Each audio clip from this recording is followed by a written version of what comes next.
চাঁদের আলোয় ভেসে যাচ্ছে গ্রামের মেঠো পথ, চারদিকে নীরবতা, শুধু মাঝে মাঝে শিয়ালের ডাক। গ্রামের এক কোণে ছিল একটা পুরনো বটগাছ, লোকমুখে শোনা যেত সেখানে রাত 12টার পর এক নিশির ডাক শোনা যায়। যারা সেই ডাকে সাড়া দেয় তারা আর কখনো ফিরে আসে না।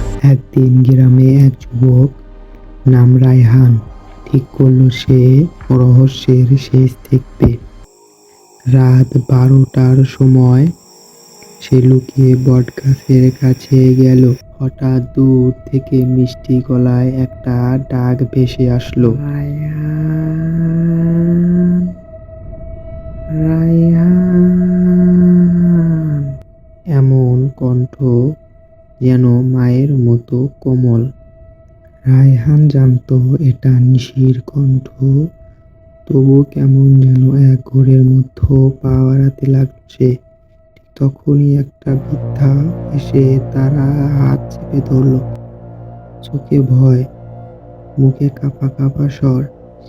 সারা দিবি না বাবা, ওরা তোদের টানে মরণ ঘরে। রায়হান ঘাবড়ে গিয়ে পিছিয়ে আসে।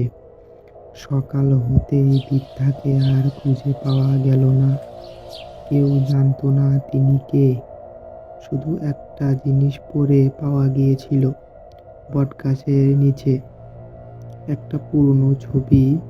তাতে লেখা ছিল, হারানো আত্মা 1968, নিশির প্রথম শিকার।